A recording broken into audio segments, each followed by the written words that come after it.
Alien skin bwe mutunuulira ate tawemula omuvubuka oyo tawemula ngoberedde nnyo ebintu bye kwa bulembeako bwe nti ebintu bye binsesa engeri tewaliwo omukisa tetwazikola wowe bw'omukisa olunaku lwali kubasatu abo oyinza kukola naani oluyimba wowe bw'omukisa otegeeza nemukola nabo bwoga nti wowe bw'omukisa kitegeeza am desperate am not papa wofuna akadde nti Bobi Wine akuyise BebeCool akuyise bakamiliyoni okola naani oluyimba bonna nkola nabo lwaki bona nze njagalako omulyango nziguddewo gumu bonna nkola nabo gwe omu ku ba Palm Award winner wawangula Palm Award artist of the year BebeCool n'agamba yali yange ne bagikiika Mesach kituufu kyali kiki sinze nali nondesa nze naye bansoma busomi nenzijja kuki nenzijja ku stage nenfuna award kati simanyi oba yasoma erinnya lye eryafaananamu eri omulala sijja bigenda papa wovaawo award zigudde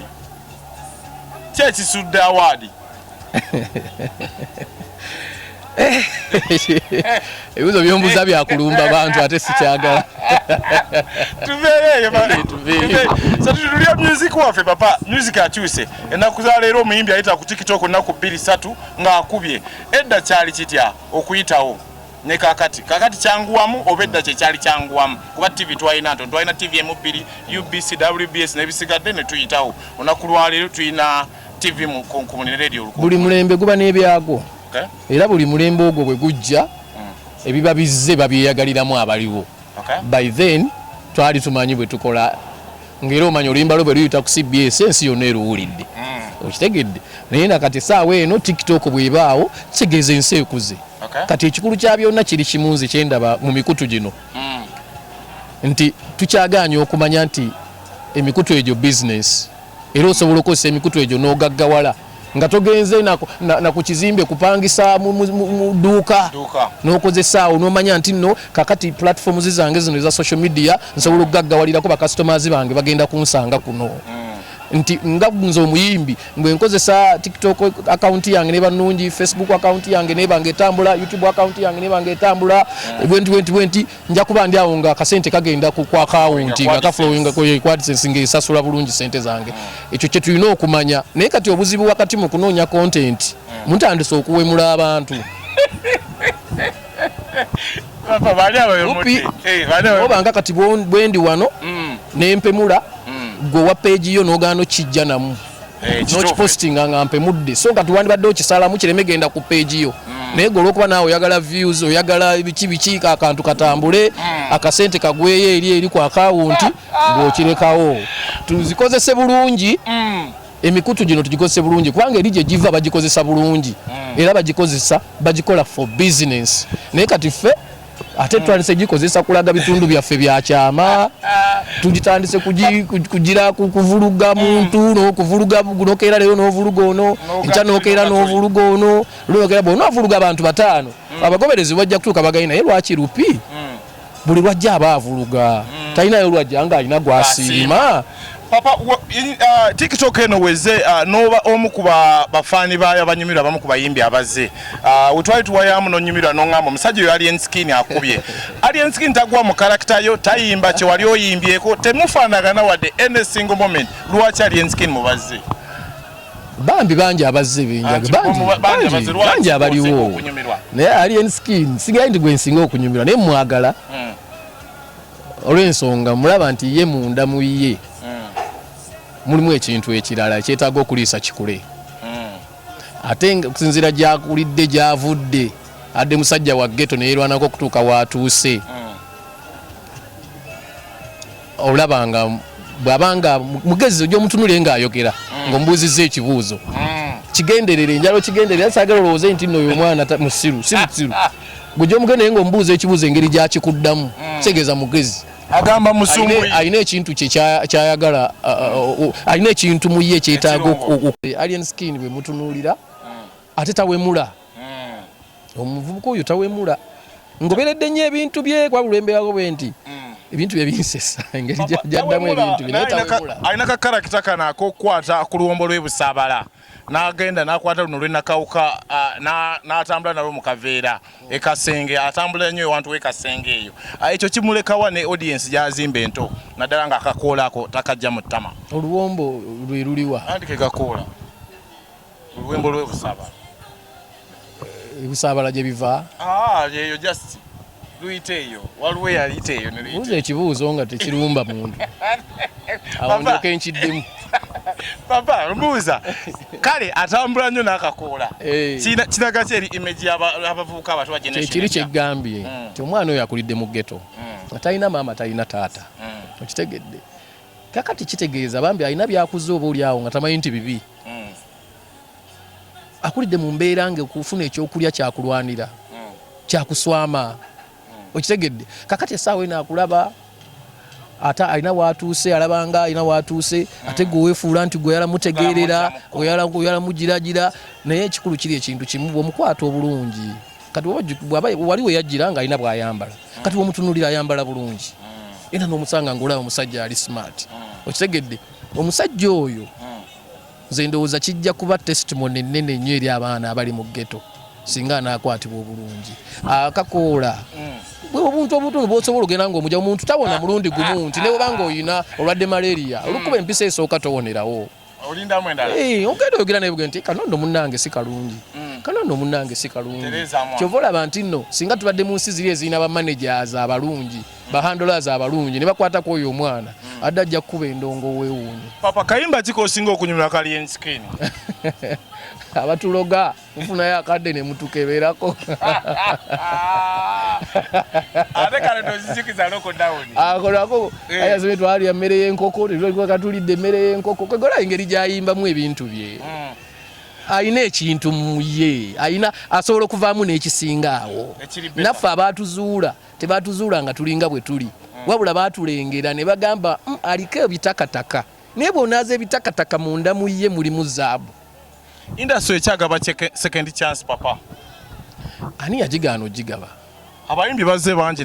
n'abikola n'ayitaawo n'agezaako kudda ne kigaana sijja bamentioninga nze ndowooza tudde ku kituufu tukole ekituufu kibe kituufu tuve mu mbeera eyo nti kati kino tekikyakola gwe kikola olaba tekikola gwe kikole gundi kanjogere ku mukyala wange Spice Diana bwe yafuna manager omulungi amutambuza obulungi teyakubye lugogo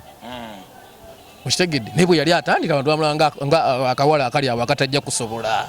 okitegedde nze shiba mukwano gwange kuvidda nga akyalina obsessions nga kakyakazi katukazina mazina nga tetulina ssuubi nti nno kasobola okuvaamu omuyimbi ow'amaanyi kati si muyimbi w'amaanyi bwe yafuna bahandola abamanyi kye bakola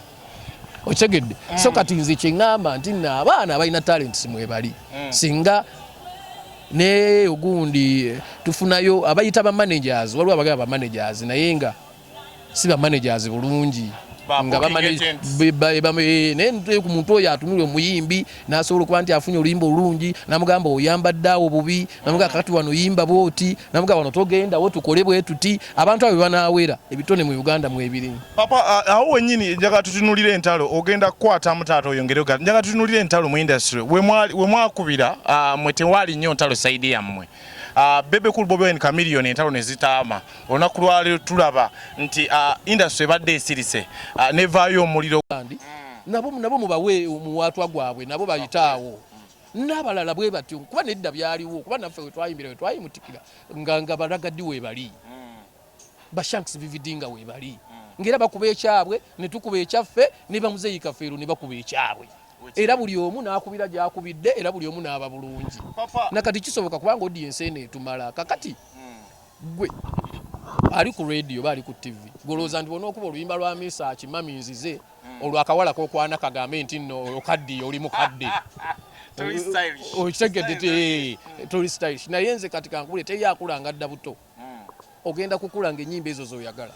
time egenda kutuuka ng'oluyimba olwo lwe lukolera amakulu ng'ate waliwo ezitakolera makulu kino kifaananako omwana akyali ku university aba amanyi nti nno buli mwavu musiru bw'amala okufuluma n'ayingira working environment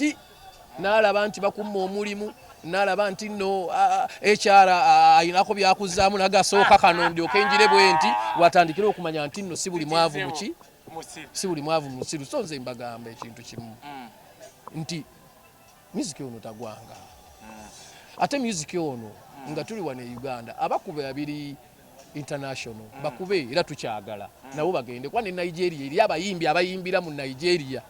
nga tebatuuka Uganda nga tebamanyikidwa Kampala nete eri tebabavuma era babawo omukisa gwabwe abana abayimba ebifuluma bafuluma ne bagenda mu America kati ne Uganda bweri wabeerewo abayimba ebigenda New York wabeerewo abayimba ebisigale nakawuka ne bonna tubawo omukisa gwo kitya njagala okuchipinga in papa badije bano balina influence mu kusanya ekintu kyammwe ekyo gamba nti bakuba music wa mabala n'ebife by'enjawulo nze sanjagadde kwekwasa ba DJ kuba music wange ever tabadde DJ driven yes I'm being honest music wange namuyisa twamuyisanga ku radio kati nga ba DJ abamu mikwano gyange Bashiru Stuart nga bakuba naye nga si bonna naye kati nze nga kyemmanya bwe nfulumya oluyimba ne balukuba ku radio oluyimba ne ndukola video ennungi nga luyitawo lwo ne lugenda e Masaka gye balwagala era bwe ngenda okuyimba ne ndusangayo kakati ekireese obuzibu ennaku zino kansabe baleme kunfuna bubi nti bakusanga gwe lupi ng'oli DJ kakati ate gwe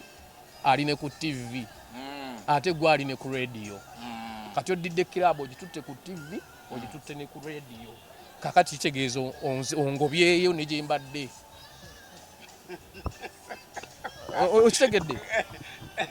okitegedde kyegeza kuga so luli band music yagwa bakumpeemu wali betu stage bakumpeemu Kwebo utasabe mazi kunywa. Uwe tuvaye papa. Bambi tuby'okusaaga saaga gwe. Wabula kintu kyensaba. Bambi dabana bano abato babawo omukisa. Kubanga kakati ffe tebitulidde nti embeera ey'okuba nti bandi yagwa bigenza okujja nga ffe twanywera. Naye waliwo abaana abato bayimba ba Jovan Luzinda baani bayimba bulungi era bayimba abantu babyagala. Naye bafuna omukisa gwabwe. Lupi bwoba okuba nabo bawo omukisa nabe ennyimba zaabwe abantu baziwulire kubanga ebyaddala ennyimba ezo abantu bazikola ki? Papa mwakolera mwayinanga budget bajobanizira tebalina budget. Kikyotegeeza Budget is a promoting a government nkoze video papa gwo omukubaaso okukola video ey'ebbeeyi mu side y'abagambi okuba nti band video yali totya bigambo Wengo oli mupya bulala. Waliwo video ez'ebbeeyi sebo nze kati ate gwe oli ku Sasha Vibes wajinze nakola video mu Dedaka sigo nsimira Dedaka nga yasinga Dedaka yali musendemeka papa mu yali 2.5 musendemeka ngokola video eri mu milioni 8 2.5 Shishi kyuliko na 2.5 milioni 8 wezigata ku 15 babire kasa Sasha Vibes sibakitya twakola debyo twabikola kati tuli mu kubiddamu buzzi wabula obadde ogamba nti tebalina budget ya promoting a music oyo nga mwe anti kakati ekituufu kirina kuba bwe kiti mwano mu Uganda tetwali nti omuntu amanyika yasasudde obulungi wabula ayimbye obulungi so kakati problem kyanjawulo toyita mu lwa kuyimba bulungi oyita mu lwa kusasula bulungi kikitawanyaamu ku baana kubanga ebiseera ebisinga omuntu alina ekitone ekirungi bannabitone abasinga abayimba obulungi ate baba baavu baba tebalina ssente baba baavu nti nno bambi ayimba eddoboozi lye n'oliranga ddungi